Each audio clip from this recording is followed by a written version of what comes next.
Sound check done. It looks all right. Okay. That's not the sounds that we're going to be making when we're recording. I just like how we go. Yeah, we should change some stuff with like our setup. We've done nothing. Round 2. Proactive. Jag åkte ner till Stockholm och då fick jag se glänsande Porschar och BMW. Men jag har en kärra som är bättre än då det är en Volvo 142. Alright, hello everyone. Welcome to another, however long we're doing this, of wanton fuckery, talking about uninteresting things that we find interesting. I'm Jacob. I'm David. So yeah, let's get into it, I guess. I don't remember what we were talking about last time, as I said. Here's the... Okay, so basically, a bit of context. David and I and some other people we did like a Bond marathon of all of Craig's Bonds, because new movies coming out and all that stuff.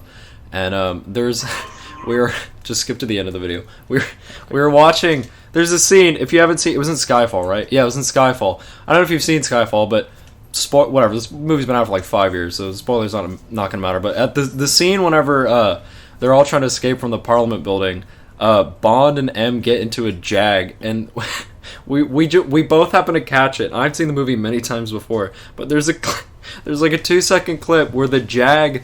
Go look it up in your own time, but there's a 2-second clip where the Jag like drifts around a corner and it just like smacks a curb and it looks like it's gonna rip the wheel off. It looks so rad to begin with because the drift looks nice and I'm like tight, and then it just like fucking nails this curb, and I'm just like they just kept that. Yeah, no, I was like, retake the story it. Behind that. Maybe they wanted to, but they fucked it up. That's what I'm thinking. I don't know, because it's like, you know, one of the things... They could afford another one. Yeah, it's a Bond film, and it's like Jags going, here's some cars, play it. So we'll play it. I want to watch this again, because it's... There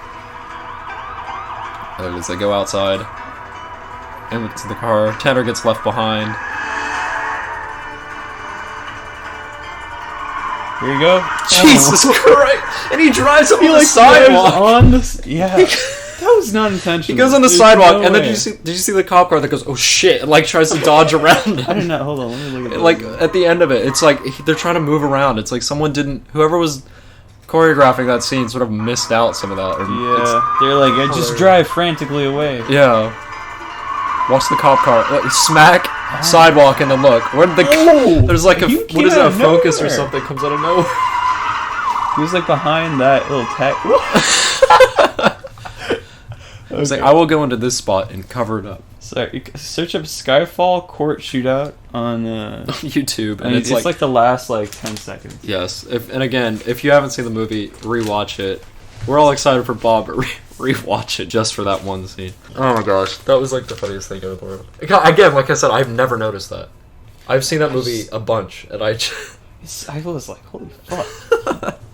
And then speaking of that movie, when we were watching Casino Royale, in the back of shot on one of them, because they're supposed to be in Montenegro, but then there's a shot in back of scene where I forgot what happened, but basically like Bond goes after these dudes. The story is not really important, but anyway, there's a clip and we both saw it. But in the back of shot, this guy opens the trunk of his car and there's like 2 bodies in there, and Mathis is like, yeah, I did that, but it was that big Zill limo. Yes. And then this kind of got us excited because we're both like weirdly mad about Soviet cars. Even my father, as I mentioned before, every time I go, yeah, I'm gonna be like, I'll be in Germany this summer, he's like, hey, could you bring me back a handful of Trabants?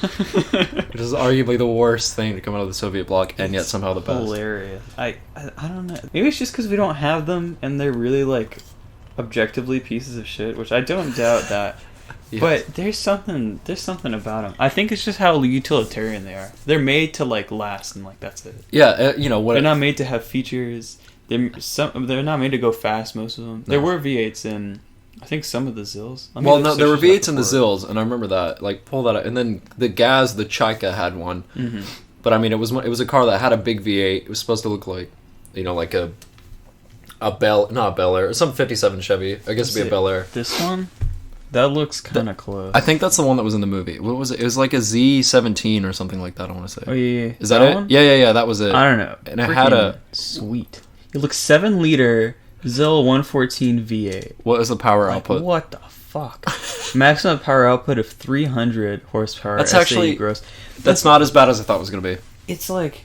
Well, I don't know much about, like, Soviet, like, engineering. Like... what do they call it? Not economic policy, but like their environmental policy. I feel like, especially for government officials, they kind of waive the whole.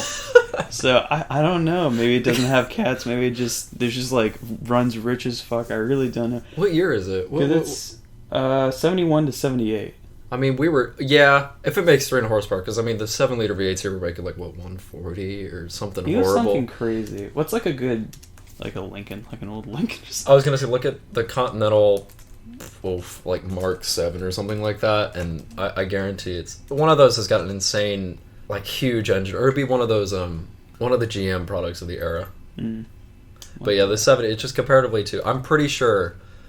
And I mean, honestly, like, it's probably just like, don't worry about it. One of them had an 8-liter V8. I don't remember if it was Ford or GM, or it might have been Chrysler, but... I'm trying to find horsepower on here. I'm going to say less than 200. What is it? Holy fuck. It was the first... Okay, hold on. In their place was the first fuel-injected V8 engine produced by Ford Motor Company, based on a 302 cubic inch small block V8, the newly christened 129 horsepower 5-liter V8. Ooh. Wow. Yeah. Wow. Yeah, emissions are a bitch. It's just really, what the hell? I mean, I get it. It was new for them to try to make emissions-friendly vehicles. Yeah. But Jesus Christ. It's like, and then you look at the ZIL, and you're like, 300, pathetic from 7 liters. But they're making more than double that horsepower. Yeah. Which, I mean, they do have quite a bit more displacement. But like... I want to say I read something. And it's like, Russian engineering, it can be good, right? But like, I don't know. I feel like their engineering is made not to be like highly performance, but to last a really long time. Robust. Yeah, that's the word. I feel like that's their whole like mantra. Especially in the Soviet era. But I mean, I feel like their environmental shit was just not there. I mean, probably not. Like, we barely got into that, and even the environmental stuff, a lot of it was a reaction to, well, not necessarily the EPA stuff, but the fuel economy stuff. Everyone was just trying to make more efficient cars because gas crisis time, and Russia produces their own gas, or they did at the time. Well, they still do. It's like Gazprom or whatever. But yeah, no, it was. I'm endlessly blown away by, I mean, horsepower figures and stuff like that. However, Soviet cars in general, like, I really like, and I know you do too, and I know you can talk about this even more than me, but anything Tatra does. Yes, Tatra's really cool. If you guys haven't heard of it, they're actually, I feel like, more popular for their trucks, for their like off-road trucks, because they make some really crazy, like 8-wheeled, like 6-wheeled, 12-wheel maybe. I don't even know how high it goes. It goes up really high though. The trucks, and these trucks are like all-wheel drive. They're super crazy off-road. They're used for like, I don't even know. I'm assuming for like carrying like loads through very shitty terrain. And they still make them today. Like, they still, do. I think still that's all them. they do. You can, they don't make any cars anymore, I don't think.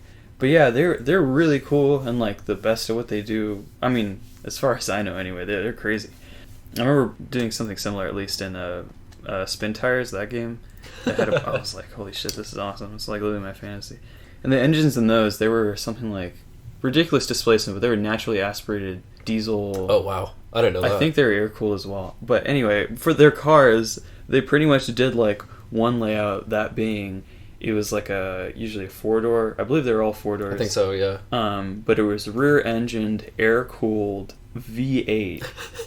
Which is ridiculous. And I mean, the displacement wasn't huge. I think it was up to 3.5 on the last one. Yeah. But I'll look it up. So, but they're really cool cars, just like a very bizarro kind of car. And I don't think the production numbers were ever super high. But I still feel like they're not that known. And so I remember seeing one that was imported.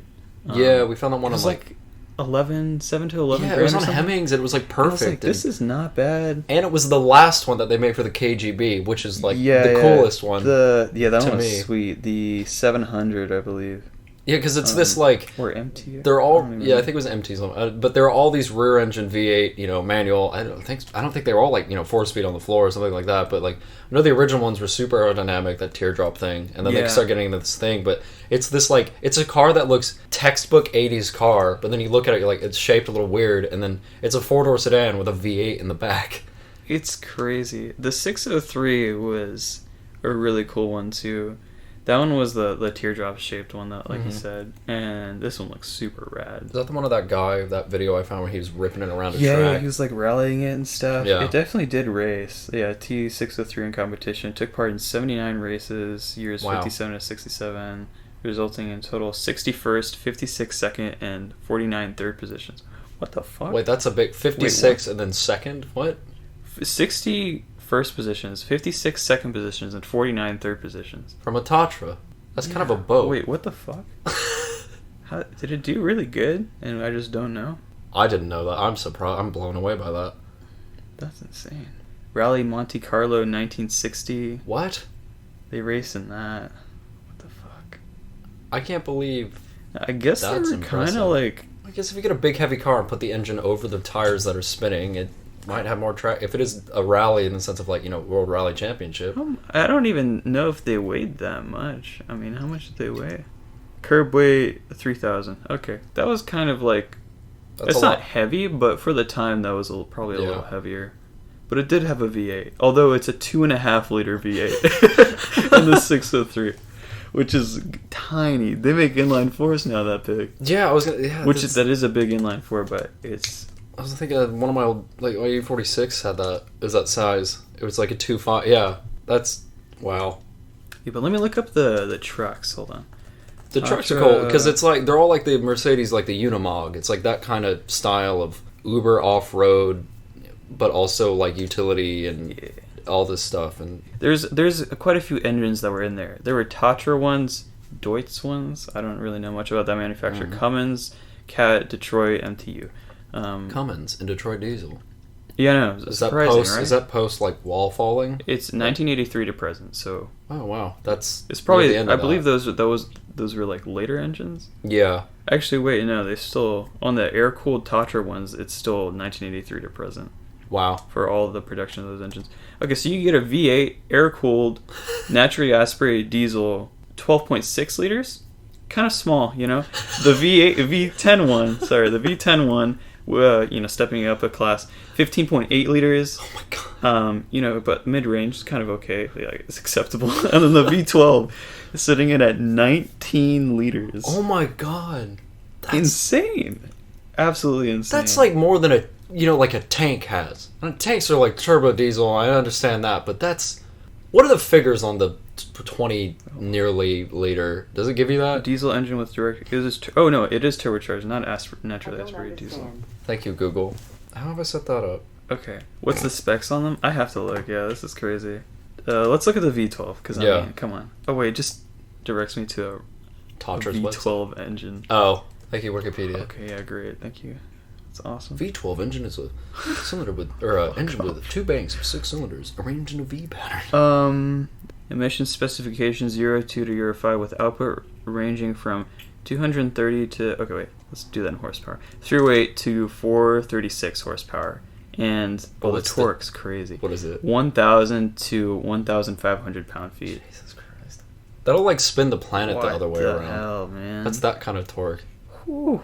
And I thought my diesel Golf was torquey at like 220 foot-pounds. Okay, so it can also be fitted with water-cooled engines made by other manufacturers. They'll be coming with power ranging from 350 to 590 horsepower with torque from 1,140 to 2,000 pound-feet. Jesus. And you're like, that's good, But they're water cooled. Like they're in a whole nother league, right? And they're like, they're not able to get that much more. Yeah. You'd think it'd be so much more. But Tatra, with their like Stone Age technology, air cooled diesel is able to he's able to box with them. That's like one of those things. I'm like, how like the Jeep has been made, basically, Second World War, whatever. It's been like the Wrangler now is like an extension of that. Yeah. I like kind of Tatra to this extent. It's always like stuff like that. I'm like, what if they'd kept making the Beetle? But like actually change something, like what would that be? Because you wouldn't have this like golf based thing or whatever. But I'm genuinely like, I've always been curious as to like what that would have come out to, because they did a lot of random kind of interesting stuff in Mexico with it. Yeah. But like, Beetle's, is that not the longest produced car, like longest running like car model? I was gonna say the only thing that could possibly surpass would be some Lada, but like I feel like Lada's probably close. I think Ladas were like 20. I mean, they're still making the Riva. Yeah, I mean, And they have a 4-door one now. Oh yeah, Which is like the best thing ever. And I went on their website and it's like, yes, what can I get in 2020 or 2019? It's like a brand new Lotta Riva. It's just like I don't know how you would specify that, because it's like the Beetle was like the same throughout this whole life. Yeah. Like, they changed very small things like incrementally, but the Lotta, it's like how do you count it? Because there were like different models, right? Well, but they were very similar. The original one, which was called the Neva, I don't remember what the number designation is, but that one, the one that was a Fiat 124 originally. Yeah. I know it's like, I'm pretty sure the Beetle, as far as I know, it is the longest produced, but I'm just like, compare that to like the Soviet attitude of like, we're not gonna change it, we're just gonna keep improving it, which I kind of like in some ways admire. Mm-hmm. But then, the only problem is you start with a Fiat 124, make it heavier, whatever, built for Russian roads at the time. Cool. And then the problem is you keep making that, the tooling wears out, and you look at the panel gaps on some of the like the late 90s, early 2000s ones, and you can fit your fist at it. Like, it's some of them are insane, but they're very cool. But I think technically it's the same car. It's kind of like, well, I don't know. The Nissan Frontier? That's really random, but the Nissan Frontier, the little truck. They've been making it, I think I did the math, something like 15 years without change. And then like they're coming out with a new one like next year. But then they go, ooh, for our final edition, we're going to put the 3.8 in it from like or 3.7, I think, from a Z. I mean, it's tuned differently, but I was like, ooh, what a way to go. But those things, it's kind of like that, where I think they do facelifts, you can technically do that, but it is not a different chassis. I think that's the differentiation. Yeah, okay, so it's like, they're technically different cars when you talk about the Lotta ones. So they can't like win that award, but the 2101, correct me if there's one earlier than this, but this is the one I can find right now. Actually, there had to have been. Does it have two big round headlights? Yes. That's the first Actually, one. wait, yeah, that is. But no, it's the same car. Because, I mean, you look at it, and if you look at it the next one, yeah, it's like, they just facelifted, they kind of added stuff to it, but it's the same basic chassis. Yeah, I mean, freaking shoot me, but it's like NA to NB type of transition. True, yeah, no. I almost want to say... car. Sorry, I don't want to get heated, but... I almost want to say it's less than that, though. I almost want to say it's less than that, though. I generally don't know that much about Lottas, but from what I've heard, they just stayed very similar throughout their whole run. Okay, so the 2101, 1970 to 1988. The 2103 is 72. 70 to 88. 18 years. Yeah. Wow. And then, let's see. 2103 is 72 to 84. 2106 was 76 to 2006. 20 years. 30 years? 86, 96. 30 years, yeah. Wow. I want to go get one when I'm in Germany. That's crazy. Safety by modern standards. There's just like a tiny little blurb down here, like 2 sentences. In 2002, the Izmash version of the VAZ 2106 was awarded 0 stars out of a possible 4 by the Russian ARCAP Safety Assessment Program. The reviewers noted that the result was unsurprising. Imagine that. And the car was outdated by the time of the test, with its construction dating back to the 1960s. Yeah, so they're even saying here, like, it's basically a car from the 1960s. Yes. I like the idea of, like, we're going to put... I mean, could you imagine, like a Ford Pinto from the 70s? They kept making it, and they go, oh, we're going to put it into a 2020 crash test. Oh, it's done poorly. No speed bumpers, no matter how big they are, would ever save that car from those huge just crumpling. Metal things. Yeah. But then that goes to the thing. It's like, it's a unibody, isn't it? The 2106? I think it is. Because Fiat was doing unibodies, yeah. Wait, really? I feel like it is. I could buy it, I mean... I don't know if you can quickly Google that. I'll just search up Fiat 124 and see if that was a unibody. Because I know the 124 was also this. It shared the same body. Also, on a side note, I really like the 124 sedan. You can't find them in the US because they're all rusted, but like those are cool. Yeah, the 124s are pretty sweet. And because I'm not really a fan of the Spider or the Alpha Spider. Mm-hmm. The new one I like, just because it's like a Miata. I mean, it is a Miata, but it's got like the Abarth engine, so it's kind of like it's a little different. But I think that they look cool. But I'm not a fan of it. Actually, no, sorry. The 124 is actually a pretty good looking car. The one I don't like definitely is the Alpha. The Spider. Alpha one looks pretty bad. And I don't think they were related. I really don't. I think they were different companies. I can't remember off the top of my head, but I think they're different. But I just don't like it. Yeah, I think the 124 actually, if you do it right, it looks good. The original 124. Yeah. But again, like I said, I think there's a unibody. I could buy it. Yeah. I really don't know that much about I'm just gonna assume it is. But then that brings up another thing. It's like there are no body-on-frame cars anymore. Oh yeah, we were talking about this the other day. Yeah. Fucking. I think. I mean, there are for trucks, right? Trucks are still body-on-frame, and they're starting to change. I think it'll be a long time because the issue is it's like you need a frame, like you need a lot of weight if you're gonna pull like 11,000 pounds because you know put a tow hitch on the back of like a Golf, it's gonna rip a hole through the bottom of the chassis. I feel like it's the flex stuff too. Like you don't want it to like slowly degrade like the body, and I feel like the frame helps when you're towing because it's like attached to this like big ass giant like really firm piece of metal. Yeah, exactly. And I feel like also trucks are a lot about like repair. You know, like they need to be easy to repair. And what if you have a frame? It's cheaper because it's like old 70s cars. You just put a new fender on it. It's easier to do. When you can make it for the civilian and you can make it for commercial use because you can have your like short bed for the civilian, you can put your crew cab, it's all on the same platform. You can have then a flat bed, you can put a dually, you could do a long bed, and it's like that's all just very minor changes, and you don't have to change the frame. Yeah, exactly. And it's like when you do unibody, I feel like you're gonna have to change a lot more stuff. Because I was gonna say that was one of the big things, like because I used to work for Ford. They come off into dealerships, and then you've got ones where it's just a cab with no back on it. Yeah. And then the chassis is just bare. There's literally a piece of wood or cardboard on it, and then they take it, they make an ambulance out of it, or whatever they want. Or the buses they have here at university, those are F-350s and stuff like that. It's like it's really easy to do because it's just it's like Lego. Yeah. Because you just we'll make this longer, whatever, and then do that kind of thing. Definitely. I feel like if a manufacturer wants to sell their trucks to like companies and people wanting to create other vehicles out of them, emergency response vehicles, or use them for utility, flatbed, etc., they're gonna have to stick with frame. I just don't know how else you would do it besides some really clever construction, or maybe like half unibody, half frame. I could see a manufacturer, if they're trying to make a truck that's just for the consumer market, like a Honda Ridgeline or something. I was going to say, the Honda Ridgeline's a unibody, and it's front-wheel drive. I bet, yeah. It's front-wheel drive. It's like, it's a Honda Pilot underneath. It's not that kind of thing. Yeah, but let's say like body-on-frame sedans are just dead. Yes. Like they're gone. Rip the Crown Victoria. The whole Panther platform was a soft spot for it, especially the CVPIs. It's like, I remember I was talking with this guy I met at it was like a Thanksgiving party thing. His name was Dick, and he used to. Why'd I laugh? What is such a child?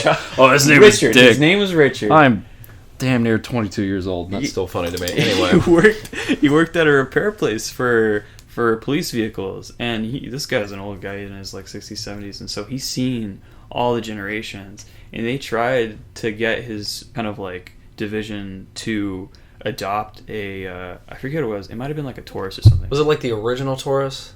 I don't remember. I've heard this. It was a unibody. I don't think you told me about this, but yeah. Okay, keep going. I don't remember this. Well, it might, but it was basically a unibody car, and it was front wheel drive. And so before that, I think this was in the Crown Vic era.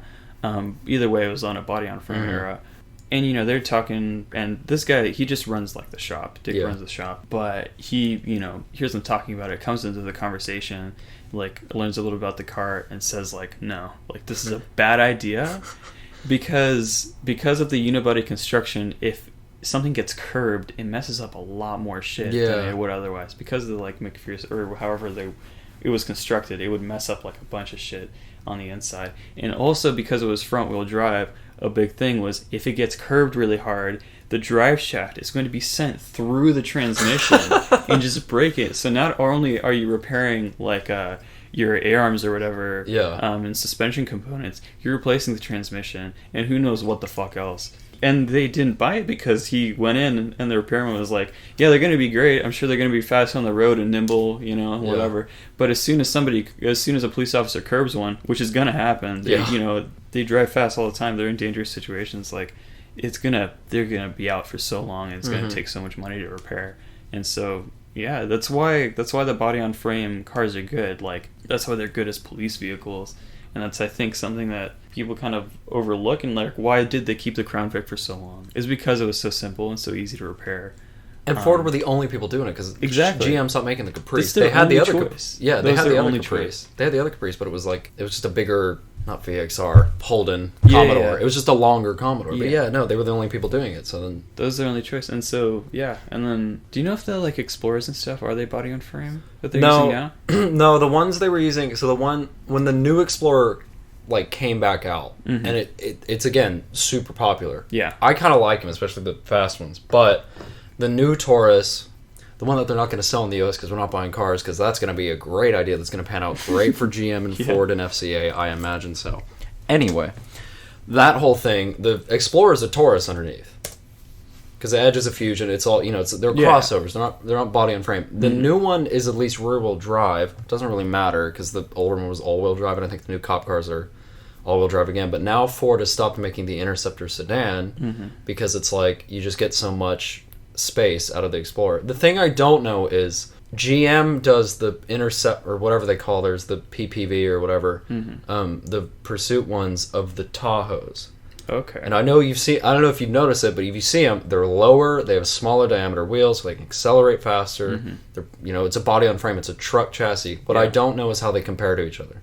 Like, I don't know where running costs come into that, because technically, if you're running, not all of them are this, but if you're running, like, a twin-turbo EcoBoost V6, generally, that's going to have more maintenance and stuff than a Chevy V8 that would make for 30, 50, 1,000 years. So it's like, I don't know where that comes across. So like, I don't know what the move is now, but from what I've seen, the Explorer, Sport Utility, whatever, is like super popular. What I have seen them doing though is because they axed the Taurus, and they've been making the Fusion still for a million years at this point. They're like going, oh, you can have a hybrid Fusion, like a city car or whatever. I've seen some of that come out, and Ford's trying to pitch that to whoever. But the thing is, it's Crown Vics and stuff, they can go over curbs. Yeah. Because they're made to, like, the shocks on it, they're real hard, they're stiff, and they're taller than normal Crown. That's why people I would always say, I'd see reviews and they go, why would you buy this? And someone, it's probably like regular car reviews or something, he was making fun of it, and he was like, why would you buy this, and saying it's sporty, basically on the whole idea that most people buy them to look like cops. But aside from that, he's like, it's taller. I mean, it does have stiffer, it will handle better. It's made for that kind of thing. But it's like, they're taller, so they can go over curbs. And then I remember reading something, it's like, if you compare DK's Taurus, it's just, SEL, whatever, 3.5 front-wheel drive, is the Pursuit ones were, I don't know if they were all-wheel drive, but they were taller and they had different suspension. I don't know what that means. Like, I don't know where that goes to, but so that they could hop curbs. Because the Tauruses were supposed to be city cars, and then the Explorers were supposed to be, like, Pursuit vehicles, even though it's the same chassis, they were the same height. So I don't know. The new ones, though, I think they can probably do more with, because they are rear-wheel drive, and then they share Mustang parts. Okay. I don't know if that's good or bad, but, like, okay, long story short, they're all unibodies. So... That's a funny thing that Dick ended up telling me. I was like, I was talking with him, and I was like, oh yeah, I heard the Crown Vics, like, they were made taller to hop over curbs. And he was like, yeah, usually, because I guess originally they weren't. And he was like, yeah, usually if a particular officer curbed the car a few too many times and fucked it up from hopping over too many curbs, we'd outfit him with the shocks that made it taller. Really? And I guess eventually they spread that to the fleet. I didn't know. That's amazing. It was hilarious. I was like, oh, so you'd be like, oh, this guy again. I guess it's time. Oh, he's got the oil pan off again. I guess we better give him the tall shocks. Oh my god, that's amazing. Like, that's hilarious. I didn't know that's awesome. Something I just thought of. Okay, so I wonder how much they miss the body on frame. I wonder how important that is. If it is important enough, and if they will save enough money from it, I see it being a possibility that they have, I mean, they already have this, but it being more mainstream, police trucks. Because they're body on frame. But that's why they use the Tahoes. Yeah. I don't know, but keep going. I'm not. But it's like, actually, yeah, I guess you might as well get a Tahoe in that point. Like, just. But then what are you getting from a truck other than body on frame? Like, are you saying just because it's body on frame? Yeah, well, yeah, get an SUV then. You're right. Well, the thing is the Explorer's not. But then, because where they two compete, Dodge, FCA, they're doing their own thing. Just whatever. They make really fast Challengers, or not Chargers. They're all around here, but as you could tell, and they're all Hemis. But aside from that, they're just making pursuit vehicles, basically. But I don't know, because from where, like, my hometown, it was all Crown Vics. And then for a while they had Ford Explorers, the old ones that were the Ranger chassis. Mm-hmm. I thought that was odd. And what I've seen now is they all use the new Explorers. Because I actually used to work at the Ford there, and they'd come through the body shop, because it was a very, very big Ford dealership, and they would come through the body shop and then get, police painted on it, they'd get all the striping done, and then they'd go out on service. So I think now they're using all Ford products. Okay. And I don't know why they pick those necessarily, but I have seen around. I've seen Campus Police has old Tahoes, and they're horrible. The amount of ticking they do when they drive around. I'm like, you need to fix that. But other than that, I don't know, because I don't know what you're getting. But I don't know what officers like, because if you're looking for a car that will handle well, theoretically, Crown Vic should outhandle an Explorer because it's not tall. Yeah. And it's got newer engine. The 4.6. Great workhorse of an engine, not that powerful. Mm-hmm. Four-speed automatic. I don't know what they're basing stuff on. I don't know if they're just going, this is all we can get. This is the fastest one. The police are not... They're not going to handle well in any car you give them, because they're not race car drivers. They're not taught They are really... trained, though. They are trained in pursuit vehicles. Yeah, okay. You can see videos. Okay. They are trained, David. For some reason, I think they're just bumbling idiots, and they're just going to crash. Maybe the campus police, but not, not the actual police. If there's even a difference. But no, as far as I know, yeah, they go through... This is completely unrelated. Have you ever seen police motorcyclist training? Yes. And they're dipping the Harley on the side. I was like, what the fuck? That's insane. That's a whole other subject. But no, it's just I don't know. I know they go through driver training, because I've seen videos when the new one was coming out, the new Interceptor, whatever the hell they're calling it, Explorer. They were testing. There was a hybrid version, the 3.3. There's new V6. I think it's non-turbo, and then a turbo one. And they were driving around a track, some kind of setup they have, and then they were comparing the two or three or whatever, and then going, this one's all-wheel drive, this is rear-wheel drive, and stuff like that. I saw a couple of clips from what I remember. I heard they were oh, it's rear-wheel drive now. You can definitely tell, and that's better. So I guess that's a good thing. The reason you get an SUV, you put more stuff in it. Yeah. Which I get. And then the other thing is, if you look at it from Ford's side of things, who's buying a Crown Victoria in 2011?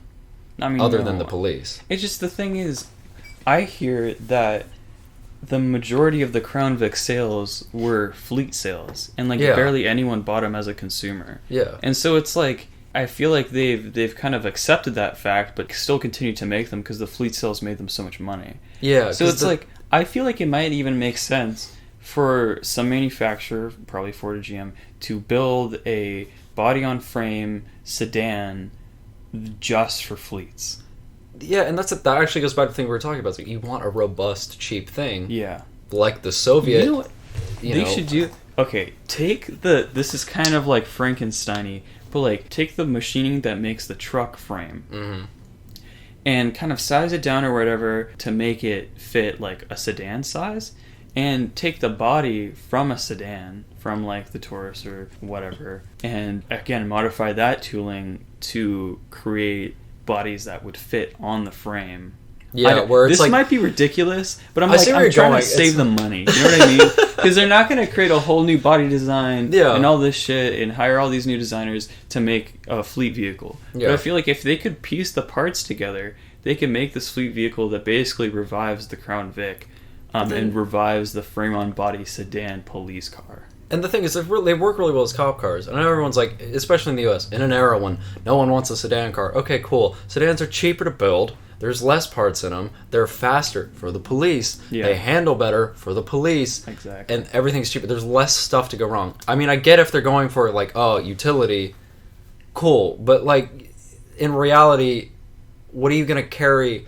The trunk of a Crown Vic is enormous. Any Panther body has a huge trunk. Is that really any bigger than what do police officers really carry around? It's not like they're hauling around body. They just They have guns and a dog sometimes. But that can fit in a Crown Vic. Well, they're also not in the back.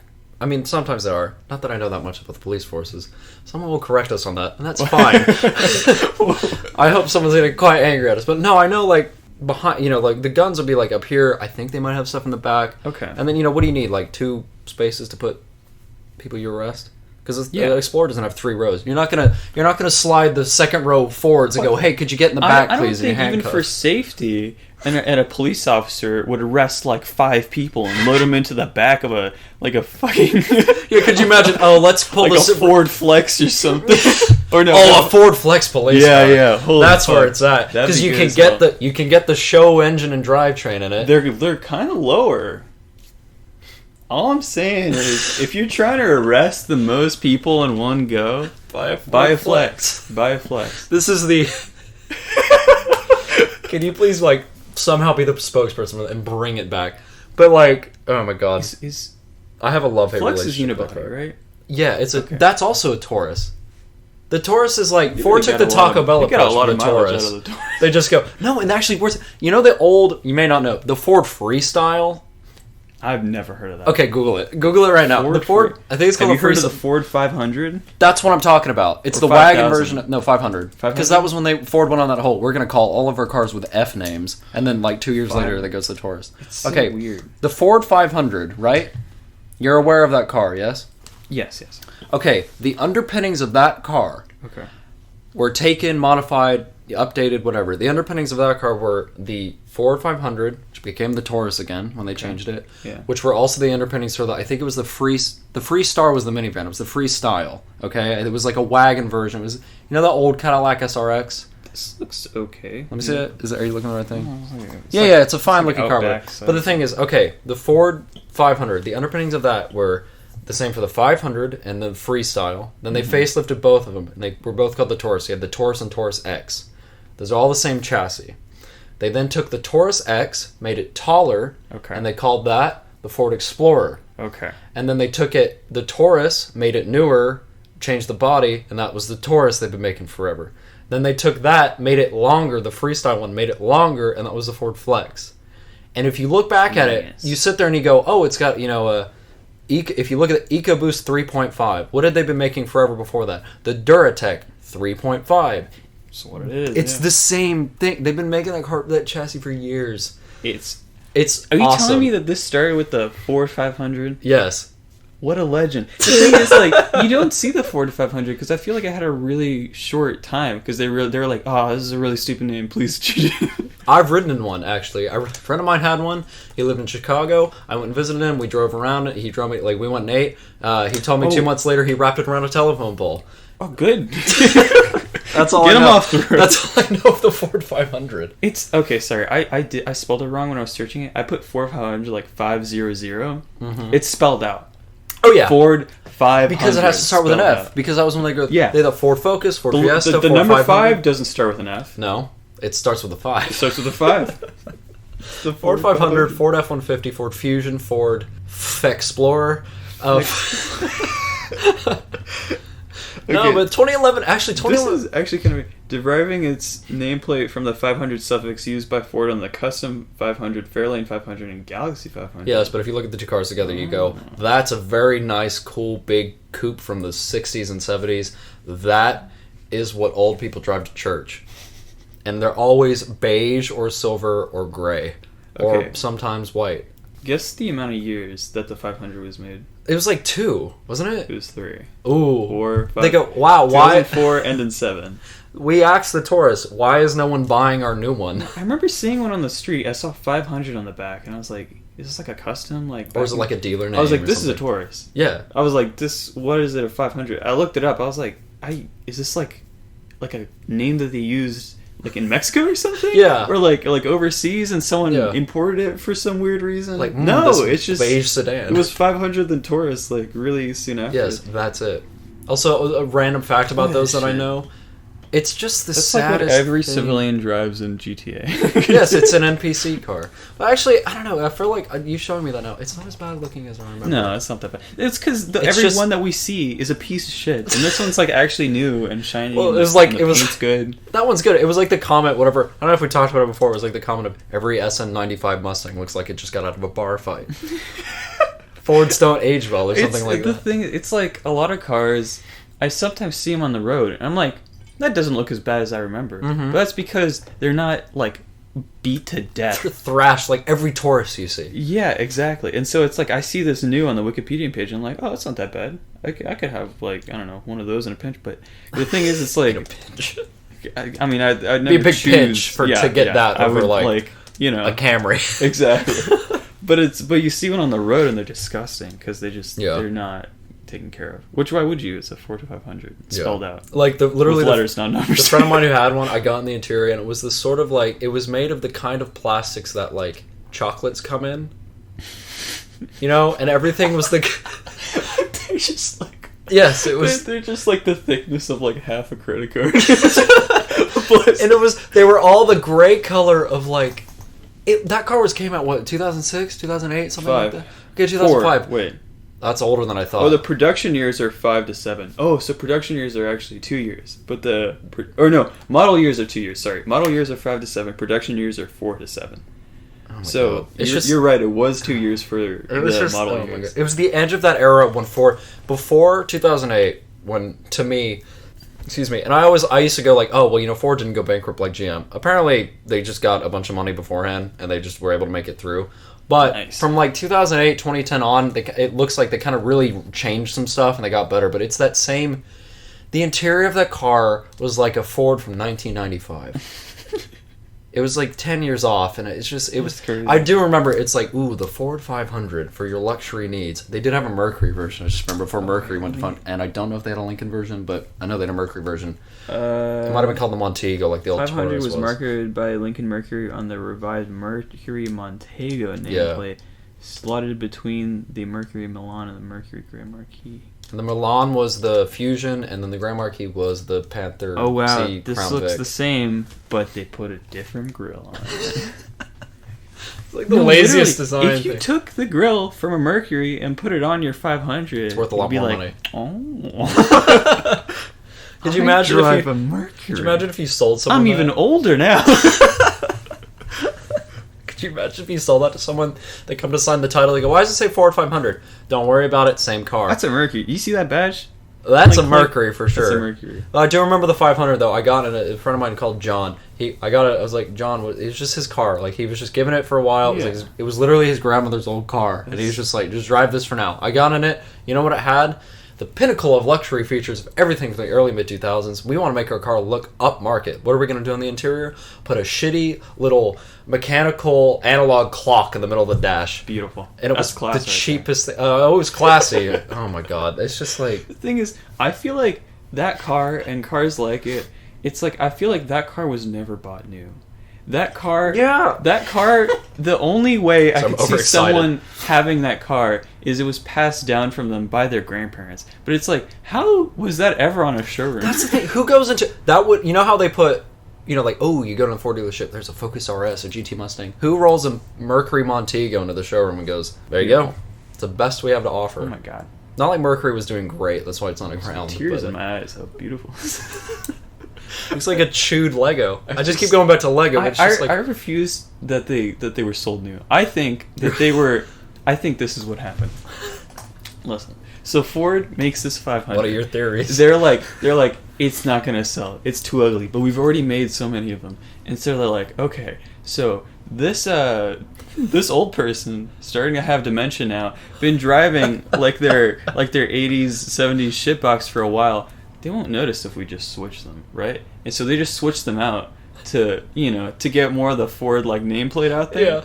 And then the old people don't notice, and then it gets handed down, and that's how they enter the market. They were never sold new. They went after old people. They go, "Hey, love, it'll be all right. We'll just we're gonna wash your car." And they're like, and then you know what they're gonna say? They're like, great customer service, incredible customer service. They're gonna spread it around. Ford has the best customer service, and then.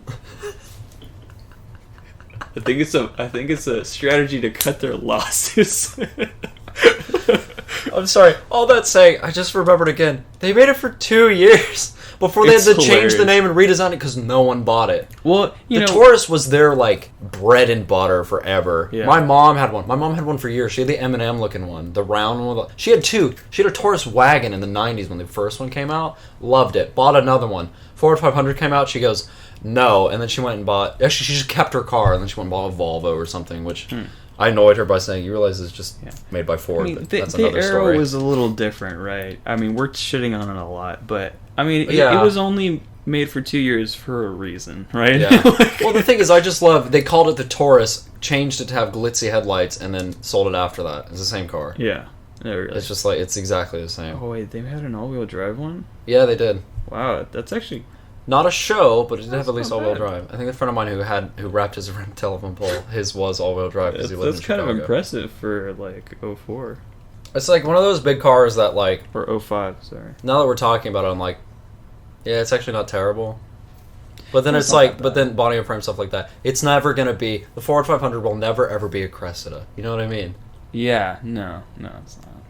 Because the Cressida was like, Chris is Absolute cool. machine. I don't know. well, it's not an Maybe, absolute maybe machine. we think it's cool. That's what I try to like judge my car likings objectively. Maybe we think it's cool because it's Japanese. Well, that's the thing. Ooh, I've dropped a thing. That's the thing I have because whenever I open the other Well, show and yeah. I go, I hate people like, oh, JDM. I have a whole. I don't know if we're gonna do this episode. However, I have a whole slew of those stupid Instagram things where it's like these girls. It's a meme or whatever format it is. It's like split. There's on the top part it goes, oh my god, he drives like a 90s like Nissan. Oh my god, it's all these girls laughing. And then it's just like the bottom one's just a random photo of an R34 and it goes like, that's right, bitch. Like the people like that is what I feel like I sound like a little bit when I go, I like the Cressida. I'm not a fanboy, I just appreciate it. Yeah, I do. I said, okay, sorry. I want to actually backpedal a little bit. I said maybe we think it's cool because it's Japanese, but I forgot they had turbocharged straight 6 engines. Yeah. They were like a 5 Series. It was but pre-turbo, like they were doing that before BMW yeah, were. no, it's really cool. They're awesome. They were really light for considering what they were, which is full-size sedans. Yeah. Or they'd be For the considered era. light. For the era, they were full-size. For the era, they were They were huge. light for what they were. Their engines were really cool. It was not a 2JZ. Fuck off. They were still good engines. Yeah. People still make good power out of them. They tune them. Yeah. Of course, you're not gonna make like 1,000 horsepower or whatever. No, by but it's dropping like still- 100 grand on your 2JZ, but you will still make. I bought a good power. Cressida for $2,000. I'm gonna put $100K into it and see where we go. Oh, okay. Why don't you buy any other car? But yeah, I like the Cressida. The Cressida is pretty Appreciate. sweet. And then I also appreciate, and we've talked about this before. We've mentioned it before. The Mazda 929. Mazda 929. Go off on that because I didn't know anything about this until you just came up and told me. Hey, It's- have you heard of the Mazda 929? I was like, I've heard of the 626 and the Millennia, but I don't know like an insane amount, but all I know is they made it for a while, and we had one here for a handful of years. yeah. So in Japan, I believe it was called it was called a bunch of things, like the Luce and then the Sentia. Was it Oinos? However you say that brand. Wait, Oinos? honestly, Oinos? don't know. I don't know what it was sold here. I think it was sold as a Mazda 929. Yeah.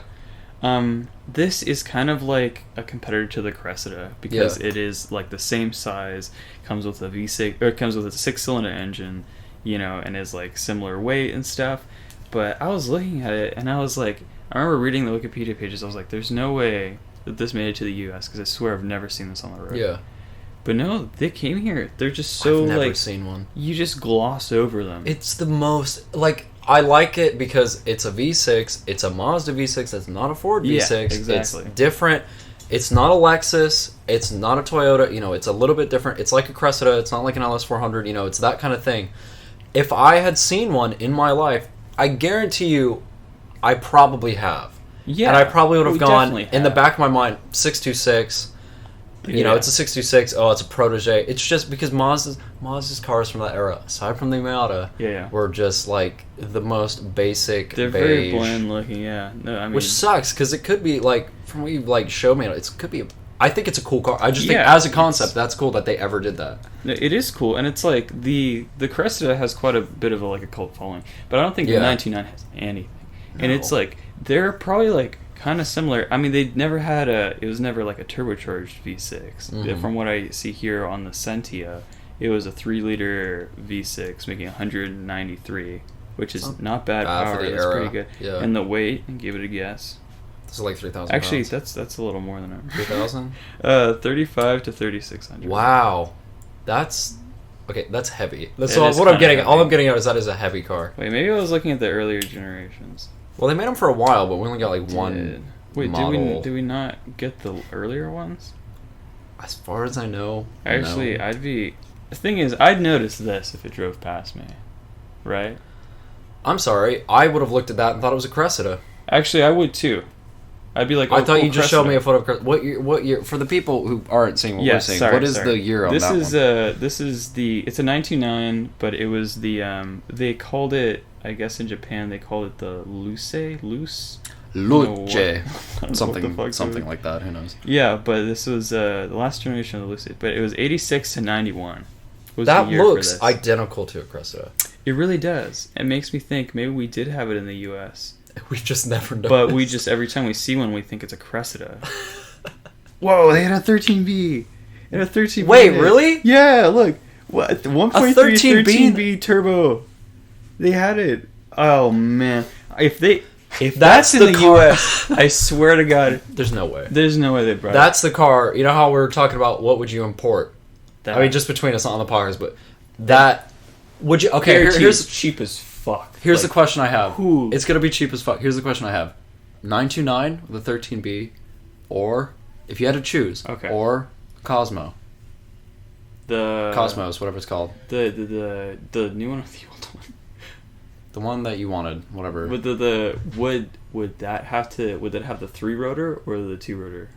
I didn't know there was more than one when I made this accusation just now. I thought there was only the one. Okay, The later one, the 90s one, that came out when the FDRX7 did. and it looks kind of like a Skyline, but like Mazda version. But yeah, it's like kind of like semi-luxury or whatever. That was I feel like more famous for its engine because it had a 3 rotor. I didn't know twin that. I thought it was turbo. only a 2 rotor. Yeah, no, there was a 3 rotor, and that was like the one people wanted. Yeah. That's they take that engine out of the car and put it in RX-7s, and like that's like really common, and that's why people seek out that car. But I think that car is so cool on its own, and like I get a 2 rotor one just because it's a cool car. It looks cool. Like, it still looks It's good. rad. It's like been the 20, interior 30 looks years. pretty good, I think too. Apart from the fact I ruined it for you because I Yeah, said I it know. looked like a Lincoln Mark I mean, 8 it or does, but fuck, whatever man. that horrible Thunderbird. I still like it. I'm just gonna ignore that comment. The things I guarantee all of them are automatic because they're like luxury Japanese cars, and I feel like they usually get them in automatic. So importing It one, just pains me to put an automatic on a rotary yeah, because I they feel like always it's- break earlier than the You- manuals. yeah. But it's a luxury car. I and get it's it. like high RPM, and you're sloshing around all that like automatic transmission It's like, fluid. a lot of things to get. Yeah, I don't know. A lot of things to get that torque converter. But would I pressurized. have? Okay, if it had a 3 rotor, the Cosmo, Yeah. I'd definitely do it over Yeah. anything because those are really fast. I and didn't they know could be that. tuned to be Again, really fast. that's Did you insane. know about 3 rotors in general? I knew it existed, but Yeah. I had learned about it or come into it from saying, oh, that's something people modify and make and do with other stuff from other cars to like an RX-7. You know, 3 rotor, 4 rotor. That's insane. That's a factory. The 3 rotor was factory. That's pretty cool. It was factory only in the Cosmo. I'm pretty sure. Correct me if I'm wrong, but I'm pretty sure it was factory only in the Cosmo. And that's like that car is more famous for its engine than it is for the actual car, which is a shame because I think it looks really good. Yeah. And We never got those here, of course. Yeah, unfortunately, but or would I have? Okay, well, forget the question. If I had a 2 rotor, compare 2 rotor that or 2 rotor this, it'd be tough. Okay, because the Cosmo is already like a niche cult following car. That's even more niche. This is like so niche. Car guys, like devout car guys, even Mazda enthusiasts. If you were to say, You didn't know about this till just now. I drive a loose imported from Japan with a 13B in it. I'd be like, what the fuck are you talking about? What is this car? And he pulls up and I'm like, no, that's a Cressida. Yeah. I think you're mistaken. That's a Cressida with a Like Mazda one- badges. Maybe they like was some badge engineering thing. Yeah. He lifts up the hood. It's an actual 13B. It's got like, and then the next question will be, did you swap this? yeah, no, exactly. And so it's like just for that one experience where I go to a car meet and I find like another Mazda fanboy and he's like, what the fuck is that? Because he's gonna know what a Cosmo is. He's gonna know what it comes. He's gonna know Miata, RX-7, everything. He's probably not gonna know what a Luce is. No, he's gonna have no idea what that is.